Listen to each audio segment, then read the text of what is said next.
அன்பான இனிய உறவுகளுக்கு அடடா பரவாயில்லைங்க. நம்ம சொல்கிறது தாங்க. அப்பப்போ எவ்வளவுதான் சோக கதைகள் வந்தாலும் நம்ம தலைவனும் தலைவியும் அப்பப்போ அந்த ரொமான்டிக் காட்சிகளை வைக்கிறாங்க. இதைத்தானங்க கேட்குறோம். இன்றைக்கி கொஞ்சம் அப்படிக்கா இப்படிக்கான்னு வச்சுருக்காரு. பரவாயில்லன்னு சொல்லணும். கோவம் வந்துருச்சோ, ரோசம் வந்துருச்சோ நம்ம சொன்னதுனால. அதுவும் தமாத்துண்டு அப்படி எட்டி பார்க்கும் பார்த்தீங்களா, எலி பொந்து. அப்படி எலி பொந்துலேருந்து எலி அப்படி மண்டையை எட்டி காமிக்கிற மாதிரி கொஞ்சம் ரொமான்ஸாக வச்சுருக்காங்க. ஓகே அப்படின்னு சொல்லலாம். ஆனால் அந்த கேரிங் காமிக்கிறார்ல நம்ம தலைவிக்காண்டி, அதுவே பார்க்க நல்லா தாங்க இருக்குது.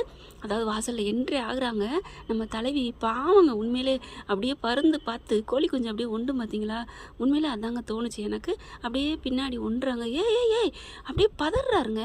நீ எதுக்குமே இந்த மாதிரி கில்ட்டியாக நினைக்கிறதுக்கு வேலையே இல்லை, நீ ராணிடி அப்படிங்கிற மாதிரி. நீ ஏன் என்னடா அப்படின்ட்டு, நீ வா எதா இருந்தாலும் நான் பார்த்துக்கிறேன் அப்படின்னு சொல்லிட்டு, அதாவது சிங்கப்பண்ணில் அன்பு ஆனந்திக்காக பண்ணுறாரு பார்த்தீங்களா, அந்த மாதிரி தாங்க. என்னடா இவ எல்லா நாடகத்தையும் வளர்த்து சொல்கிறாளேன்னு நினைக்காதீங்க. வேறு வேலை என்ன இருக்குது நாடகத்தை பார்க்குறத தவிர. சயின்டிஸ்டாக இருக்கவங்க என்ன பண்ணுறாங்க, எதை பண்ணணும் அதை பண்ணணும் ஆராய்ச்சி பண்ணிகிட்டு இருக்காங்க. ஒவ்வொருத்தவங்க அவங்கவுங்க துறையில் இருந்தால் அதை பண்ணுறது தானே வேலை. அதனால் நம்ம இதோட வேலை. சரி விடுங்க. அடுத்து பார்த்தா வா என்ன நான் பார்த்துக்கிறேன் அப்படின்னு கூட்டிகிட்டு வராங்க. அப்படியே 4 தூண் நிற்கிற மாதிரி நின்றுக்கிட்டு இருக்குதுங்க. அப்படியே முறைச்சிக்கிட்டு, தாத்தா அப்படியே இப்படிக்காவும் இல்லாமல் அப்படிக்காவும் இல்லாமல் வாப்பா அப்படிங்கிறாரு. தாத்தா அப்படிங்கிறாங்க. என்னப்பா போன விஷயம் நல்லபடியாக முடிஞ்சிச்சா? எவ்வளோ குசும்பு எல்லாம் தெரிஞ்சுக்கிட்டே எப்படி ஒரு கேள்வி கேட்குறாங்க பாரு. இதுங்க ஏதாவது பொய்ய சொல்லிடக்கூடாது, நம்ம பேரன் பேத்தி பாவம் அப்படின்னு தாத்தா நினைக்கணும்லங்க. தாத்தாவை நான் எப்படி ஒரு இமேஜை உருவாக்கி வச்சிருக்கிறேன். விஜய் அளவுக்கு அந்த மனுஷனை எல்லாருக்குமே, நான் மட்டும் இல்லைங்க, உண்மையிலே இன்னைக்கு காவேரியும் விஜயும் ஒன்று சேர்ந்துருக்காங்கன்னா அதுக்கு நம்ம தாத்தாவும் முழு பங்கு இருக்குங்க. அவருக்கும் நீ பார்த்தா நல்லபடியாக முடிஞ்சிச்சான்னு கேட்குறாரு. என்ன சொல்லியிருக்கணும், என்னடா கேள்விப்பட்டா அப்படின்னு முன்னாடியே சொல்ல வேணா. நம்ம பிள்ளைங்க 2 தடுமாறுதுங்க. இல்லை தாத்தா அது முடியும் தாத்தா அப்படின்னு சொல்லல. அது எப்படா முடியும்? பாட்டி அப்படியே அதே நிலையில தாங்க இருக்குது. சும்மா கொஞ்சோன்னு வளைகாப்புக்காண்டி 2 நாள் நல்ல ஸ்க்ரீன் போட்டிருக்கும் போல இருக்குது. இப்போ பார்த்தீங்கன்னா அது எப்படி முடியும் அப்படின்னு இங்கே அன்பு. அதை விட அந்த சொட்டா தலையை அப்படியே பார்த்தாலே அப்படியே கிரிக்கெட் கிரவுண்ட் மாதிரி விளையாடணும், அடிச்சு மேட்டை எடுத்து அடிக்கணும் போல தான் தோணுது. அதான் 2 குடும்பம் இருக்காமே, எனக்கு என்ன எல்லாம் தெரியாது நினச்சியா அப்படிங்கிறாங்க. எப்படி தெரியும்னு பார்த்தா எப்படியா தெரியும் அப்படிங்கிறாங்க. பாட்டி உடனே ஆரம்பிக்குதுங்க.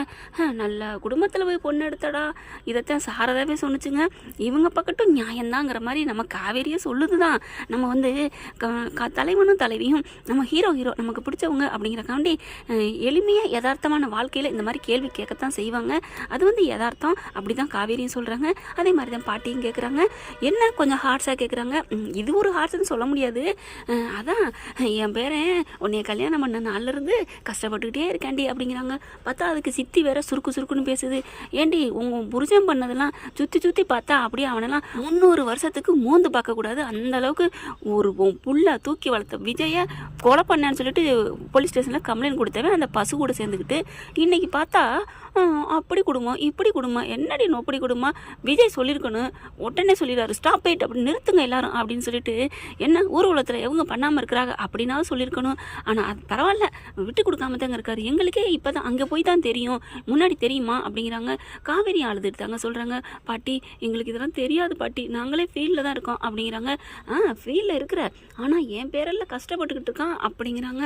அவன் எப்படி இருந்தான், தொழில் அது இதுன்னு, இப்போ உன்னை கட்டிக்கிட்டு காவேரி குடும்பம்னு உன் குடும்பத்துக்காகவே கஷ்டப்பட்டுக்கிட்டு இருக்கான் அப்படிங்கிறாங்க. மனசாட்சியை கொஞ்சம் கழட்டி வச்சுட்டு தான் பேசுறியாம்மா கல்யாணி, உன் மனசு என்ன கல்லா? என்னடி நினச்சிட்டு இருக்க? அவன் இருந்த இருப்பென்ன அப்படியே மிருகம் மாதிரி. மனசு நல்ல மனசாக தான் இருந்தார், ஆனாலும் கொஞ்சமாவது கலர்ஃபுல்லான வாழ்க்கையாக வாழ்ந்தார். வெண்ணிலா இரு கண்ணிலா நீ விட்டுட்டு போயிட்டே எண்ணிலாண்டு எப்படி இருந்தார் அந்த மனுஷன். இன்னைக்கு சிலையா செதுக்கி ஒரு குடும்பஸ்தரனை ஆக்கி ஒரு குழந்தைக்கு அப்பாவாக்கி எப்படி லெவலில் கொண்டு வந்திருக்கு நம்ம காவேரி புள்ள. அதை விட்டுட்டு அப்படி இப்படிங்கிறாங்க. சரி அவள் கிடைச்ச மாதிரி மெல்றாங்க. நிவா காவேரி அப்படின்ட்டு. தாத்தா அதெல்லாம் பார்த்துக்குறோம், எங்களுக்கு தெரியும், சூப்பருங்க. அதாவது நீங்கள் ஆணியை பிடுங்க வேணாம், ஏன் பொண்டாட்டி எங்கள் பிரச்சனை இது நாங்கள் பார்த்துக்குறோம் அப்படின்ட்டு போகிறாரு. மூஞ்சி எங்கே கொண்டே வச்சுக்கோங்க. பார்த்தா அப்படி தாத்தாவுக்கும் சேர்த்து தான் கொடுத்த மாதிரி ஆயிடுது. அப்படியே போகிறாங்க. போயிட்டு அப்படியே ஊஞ்சல், அந்த ஊஞ்சல் வாங்க வாங்க அப்படின்னு கூப்பிடுதுங்க. ஏன்னா 1 வருஷத்துக்கு மேலே இருக்கும் இல்லையா, அந்த 2 பேரும் அதில் துள்ளி குதித்து விளையாண்டு 1 வருஷம் இருக்காது, அதாவது 4 நாள் படி பார்த்தா ஒரு வருஷம் இருக்கலாம், இவங்க வருஷம் கணக்கு படி பார்த்தா அவங்க வந்து ஒரு மாதம், அதாவது வீட்டை விட்டு வெளியில் வரட்ட போகிறாரு இல்லையா, கல்யாண நாள் அன்னைக்கு அதில் வந்து உட்காந்தது. இப்போ வந்து உட்காடுறாங்க, பேசிக்கிட்டு இருக்காங்க.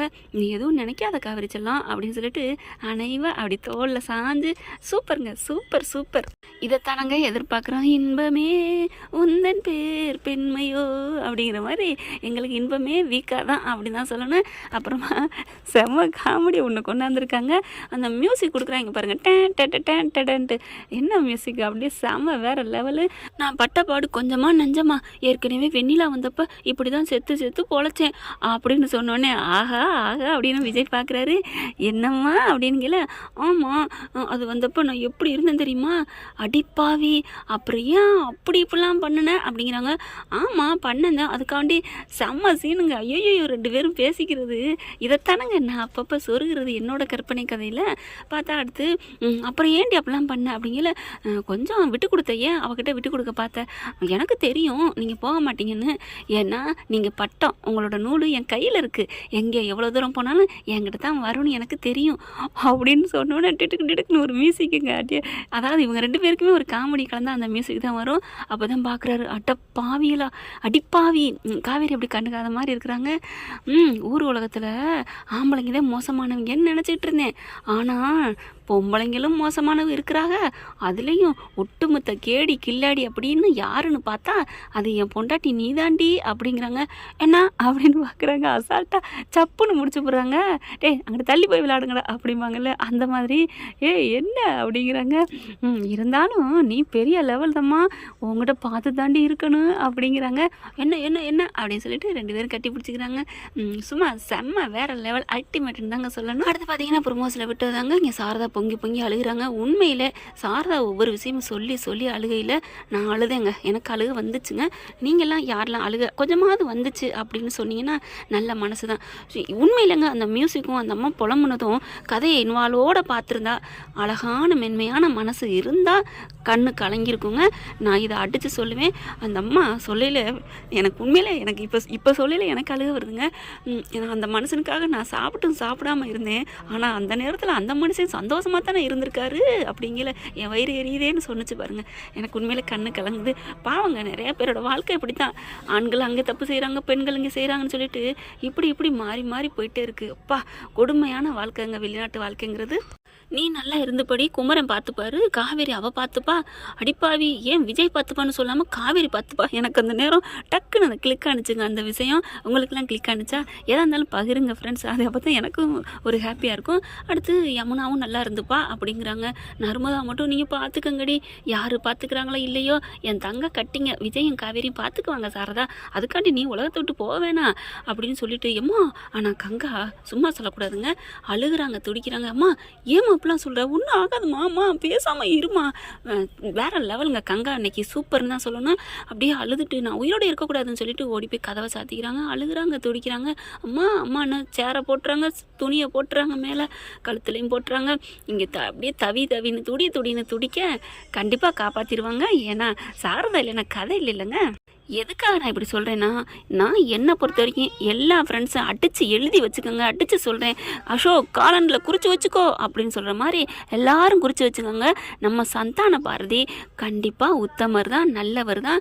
அடித்து சொல்கிறேன். குமரன் வாய்ஸ் வந்திருக்கே அப்படின்னு கேட்கலாம், அதெல்லாம் ஏதோ ஒரு பிளான் நடந்துகிட்ருக்குங்க. ஏன்னா இன்னும் வந்து ஆனால் அதிகாரப்பூர்வமாக ஓட்டு எண்ணிக்கை சொல்லலைன்னு சொல்லுவாங்க இல்லை எலெக்ஷனில், அந்த மாதிரி அதிகாரமாக இன்னும் வரலங்க.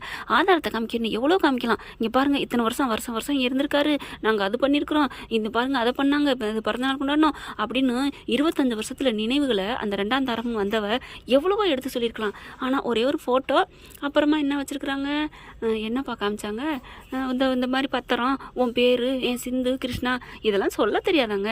இதை வச்சுட்டு 2ஆம் தரம் சொன்னேன், கேட்குறவன் என்னங்க சொல்ல முடியும், கேப்பையில் நெய் வடிதுன்னு சொல்லுவாங்களா, அந்த மாதிரி தான் இப்போவும் சொல்கிறேன். சந்தானம் நல்லவர் தான். ஓகே ஃப்ரெண்ட்ஸ், பார்க்கலாம் என்ன நடக்க போகுது. அந்த நல்லவர்னு தெரியல, இந்த சாரதா இருக்கணும் இல்லையா, அந்த பாட்டி பாவம் இல்லையா. இந்த பற்றி உங்களுக்கு பிடிச்சிருந்துச்சுன்னா உங்கள் பொண்ணான கையில் லைக்கை போட்டு சப்ஸ்கிரைப் பண்ணிடுங்க. Thank you friends.